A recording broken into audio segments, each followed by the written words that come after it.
Hello friends, मैं हूं सलीम खान, आपका अंग्रेजी ट्रेनर। उज्जवल इजी इंग्लिश के 5th क्लास में आपका स्वागत है।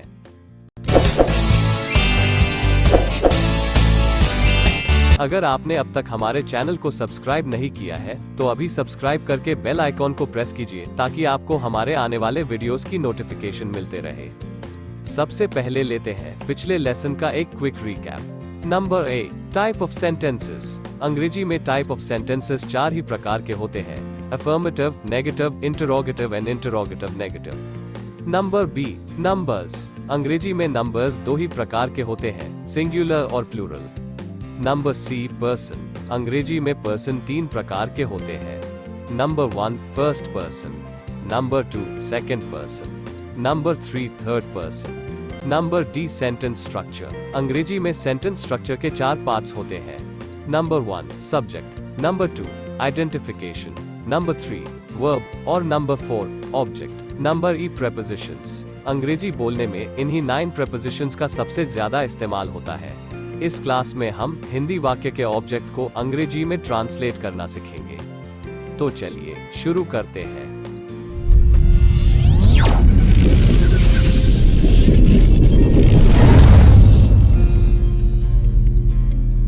Number F, type of object. Number 1, एक शब्द एक प्रेपोजिशन। हिंदी वाक्य के ऑब्जेक्ट में अगर एक शब्द और एक प्रेपोजिशन आता है तो हमें प्रेपोजिशन को पहले बोलना है। जैसे कि राहुल कंपनी में काम करता है।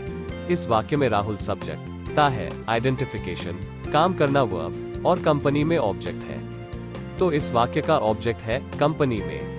जहां कंपनी एक शब्द है और में एक प्रेपोजिशन, इसलिए हम प्रेपोजिशन को पहले बोलेंगे तो इस ऑब्जेक्ट का ट्रांसलेशन होता है इन कंपनी। नेक्स्ट एग्जाम्पल, वो सोहन के साथ गप्पे मारता है। इस वाक्य में भी वह सब्जेक्ट, ता है, आइडेंटिफिकेशन, गप्पे मारना वर्ब और सोहन के साथ ऑब्जेक्ट है। तो इस वाक्य का ऑब्जेक्ट है सोहन के साथ। जहां सोहन एक शब्द है और के साथ एक प्रेपोजिशन, इसलिए हम प्रेपोजिशन को पहले बोलेंगे तो इस ऑब्जेक्ट का ट्रांसलेशन होता है विद सोहन। नेक्स्ट एग्जाम्पल, वे लोगों को मदद करते हैं। इस वाक्य में भी वे सब्जेक्ट, ते और है, आइडेंटिफिकेशन, मदद करना वर्ब और लोगों को ऑब्जेक्ट है। तो इस वाक्य का ऑब्जेक्ट है लोगों को। जहां लोग एक शब्द है और को एक प्रेपोजिशन, इसलिए हम प्रेपोजिशन को पहले बोलेंगे तो इस ऑब्जेक्ट का ट्रांसलेशन है टू पीपल।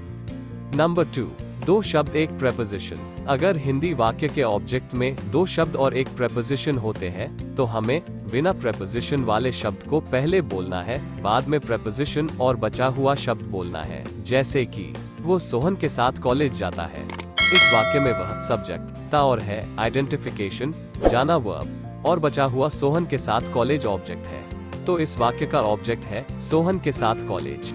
देखिए, जहां सोहन पहला शब्द है वही कॉलेज दूसरा और के साथ एक ही प्रेपोजिशन। इस ऑब्जेक्ट में सोहन के साथ प्रेपोजिशन है लेकिन कॉलेज के साथ कोई भी प्रेपोजिशन नहीं है, इसलिए हम कॉलेज को पहले बोलेंगे, बाद में प्रेपोजिशन और बचा हुआ शब्द बोलेंगे।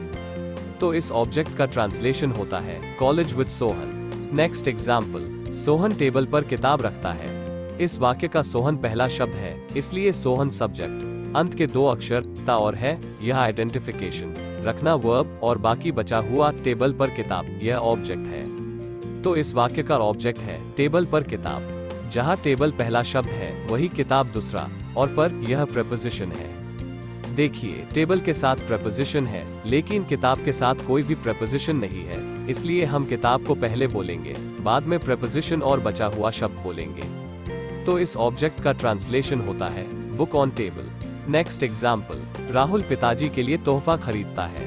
इस वाक्य में भी पहला शब्द राहुल सब्जेक्ट, अंत के 2 अक्षरता और है आइडेंटिफिकेशन, खरीदना वर्ब और बचा हुआ पिताजी के लिए तोहफा, यह ऑब्जेक्ट है। तो इस वाक्य का ऑब्जेक्ट है पिताजी के लिए तोहफा।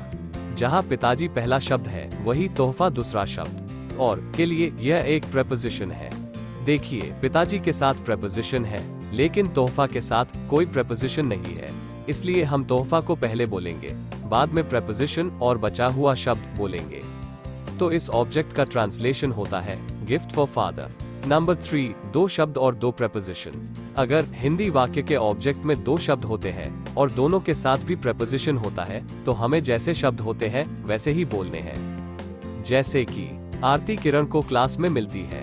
इस वाक्य में आरती सब्जेक्ट, अंत के दो अक्षर ती और है आइडेंटिफिकेशन, मिलना वर्ब, और किरण को क्लास में यह ऑब्जेक्ट है। तो इस वाक्य का ऑब्जेक्ट है किरण को क्लास में। जहां किरण पहला शब्द है वही क्लास दूसरा। देखिए यहाँ किरण के साथ भी प्रेपोजिशन है और क्लास के साथ भी प्रेपोजिशन है, इसलिए हमें जैसे शब्द है वैसे ही बोलने हैं। तो इस ऑब्जेक्ट का ट्रांसलेशन होता है to Kiran in class. Next example, वे सोहन के साथ कंपनी में काम करते हैं। इस वाक्य में पहला शब्द वे, यह सब्जेक्ट, अंत के दो अक्षर ते और है आइडेंटिफिकेशन, काम करना वर्ब, और सोहन के साथ कंपनी में यह ऑब्जेक्ट है। तो इस वाक्य का ऑब्जेक्ट है सोहन के साथ कंपनी में। जहां सोहन पहला शब्द है वही कंपनी दूसरा, और दोनों शब्दों के साथ प्रेपोजिशन भी है, इसलिए हमें जैसे शब्द है वैसे ही बोलने हैं। तो इस ऑब्जेक्ट का ट्रांसलेशन है with Sohan in company. Number 4, 3 शब्द 2 प्रेपोजिशन। अगर हिंदी वाक्य के ऑब्जेक्ट में 3 शब्द होते हैं और 2 के साथ ही प्रेपोजिशन होता है, तो हमें बिना प्रेपोजिशन वाले शब्द को पहले बोलना है, बाद में प्रेपोजिशंस और बचे हुए शब्द बोलने हैं। जैसे कि वो सोहन के लिए बाजार से तोहफा लाती है। इस वाक्य में वह पहला शब्द है, इसलिए सब्जेक्ट, अंत के दो अक्षर ती और है आइडेंटिफिकेशन, लाना वर्ब, और सोहन के लिए बाजार से तोहफा यह ऑब्जेक्ट है। तो इस वाक्य का ऑब्जेक्ट है सोहन के लिए बाजार से तोहफा। जहां सोहन पहला शब्द है वही बाजार दूसरा, और साथ में तोहफा यह तीसरा शब्द। इस ऑब्जेक्ट में सोहन और बाजार इन दोनों शब्दों के साथ प्रेपोजिशन है, लेकिन तोहफा के साथ कोई भी प्रेपोजिशन नहीं है, इसलिए हम तोहफा को पहले बोलेंगे, बाद में प्रेपोजिशंस और बचे हुए शब्द बोलेंगे। तो इस ऑब्जेक्ट का ट्रांसलेशन है gift for Sohan from market. Next example, मैं क्लास में बच्चों को अंग्रेजी सिखाता हूँ। इस वाक्य का पहला शब्द मैं यह सब्जेक्ट, अंत के दो अक्षर ता और हूँ यह आइडेंटिफिकेशन, सिखाना वर्ब, और क्लास में बच्चों को अंग्रेजी यह ऑब्जेक्ट है। तो इस वाक्य का ऑब्जेक्ट है क्लास में बच्चों को अंग्रेजी। जहां क्लास पहला शब्द है वही बच्चों दूसरा, और अंग्रेजी यह तीसरा शब्द। देखिए इस ऑब्जेक्ट में भी क्लास और बच्चों इन दोनों शब्दों के साथ प्रेपोजिशन है, लेकिन अंग्रेजी के साथ कोई भी प्रेपोजिशन नहीं है, इसलिए हम अंग्रेजी को पहले बोलेंगे, बाद में प्रेपोजिशंस और बचे हुए शब्द बोलेंगे। तो इस ऑब्जेक्ट का ट्रांसलेशन है English in class to children. Number 5, समय। अंग्रेजी में समय 2 प्रकार के होते हैं। नंबर 1, निश्चित समय।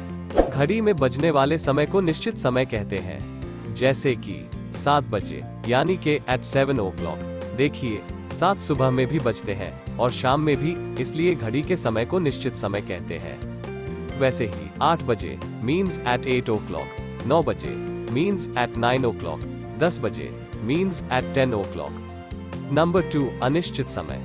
जो समय घड़ी में नहीं होता उस समय को हम अनिश्चित समय कहते हैं, जैसे कि सुबह, यानी कि इन द मॉर्निंग। देखिए सुबह यह घड़ी में नहीं होती, हम उसे सिर्फ महसूस कर सकते हैं, इसलिए सुबह को अनिश्चित समय कहते हैं। वैसे ही दोपहर मीन्स इन द आफ्टरनून, शाम मीन्स इन द इवनिंग, रात मीन्स एट नाइट, हर रोज मीन्स डेली या एवरीडे।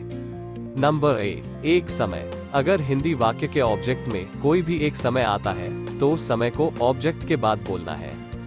जैसे कि हम कॉलेज को 9 बजे जाते हैं। इस वाक्य में हम सब्जेक्ट, ते और है आइडेंटिफिकेशन, जाना वर्ब, और कॉलेज को 9 बजे यह ऑब्जेक्ट है। तो इस वाक्य का ऑब्जेक्ट है कॉलेज को 9 बजे। जहां कॉलेज एक शब्द है और को उसका प्रेपोजिशन, वही 9 बजे यह एक निश्चित समय है, इसलिए हमें रूल के हिसाब से ऑब्जेक्ट को पहले बोलना है और उसके बाद समय। तो इस ऑब्जेक्ट का ट्रांसलेशन होता है to college at 9 o'clock। Next example, वे सुबह जल्दी उठते हैं। इस वाक्य का पहला शब्द वे, यह सब्जेक्ट, अंत के दो अक्षर ते और है आइडेंटिफिकेशन, उठना वर्ब, और सुबह जल्दी यह ऑब्जेक्ट है। तो इस वाक्य का ऑब्जेक्ट है सुबह जल्दी। जहां सुबह एक अनिश्चित समय है वही जल्दी यह एक शब्द, इसलिए हमें रूल के हिसाब से ऑब्जेक्ट को पहले बोलना है और उसके बाद समय को। तो इस ऑब्जेक्ट का ट्रांसलेशन है early in the morning. Number B, 2 समय। अगर हिंदी वाक्य के ऑब्जेक्ट में दोनों भी समय आते हैं तो हमें ऑब्जेक्ट बोलकर निश्चित वाला समय बोलना है, बाद में अनिश्चित वाला समय बोलना है। जैसे कि वो सोहन को दोपहर 2 बजे मिलता है। इस वाक्य का पहला शब्द वह सब्जेक्ट, अंत के 2 अक्षर ता और है यह आइडेंटिफिकेशन, मिलना वर्ब, और सोहन को दोपहर 2 बजे यह ऑब्जेक्ट है। तो इस वाक्य का ऑब्जेक्ट है सोहन को दोपहर 2 बजे। जहाँ सोहन एक शब्द है और को उसका प्रीपोजिशन, वही दोपहर अनिश्चित समय और 2 बजे निश्चित समय। तो हमें रूल के हिसाब से ऑब्जेक्ट बोलकर निश्चित वाला समय बोलना है, बाद में अनिश्चित वाला समय बोलना है। तो इस ऑब्जेक्ट का ट्रांसलेशन है to Sohan at 2 o'clock in the afternoon। Next example, हम शाम 7 बजे टीवी पर न्यूज देखते हैं। इस वाक्य में भी पहला शब्द हम सब्जेक्ट, अंत के 2 अक्षर थे और है यह आइडेंटिफिकेशन, देखना वर्ब, और शाम 7 बजे टीवी पर न्यूज यह ऑब्जेक्ट है। तो इस वाक्य का ऑब्जेक्ट है शाम 7 बजे टीवी पर न्यूज। जहां शाम अनिश्चित समय है और 7 बजे निश्चित समय, वही टीवी पर न्यूज यह ऑब्जेक्ट है। तो हमें रूल के हिसाब से ऑब्जेक्ट बोलकर निश्चित वाला समय बोलना है, बाद में अनिश्चित वाला समय बोलना है। तो इस ऑब्जेक्ट का ट्रांसलेशन है news on TV at 7 o'clock in the evening। तो यह थे टाइप ऑफ ऑब्जेक्ट जो हमें कोई भी हिंदी वाक्य अंग्रेजी में ट्रांसलेट करने में मदद करेंगे। अब आप भी टाइप ऑफ ऑब्जेक्ट को अच्छे से लर्न करके कोई भी हिंदी सेंटेंस का ऑब्जेक्ट अंग्रेजी में ट्रांसलेट करना शुरू कीजिए। इस क्लास में इतना ही, जल्द ही मिलते हैं अगले क्लास में। तब तक के लिए कीप प्रैक्टिसिंग।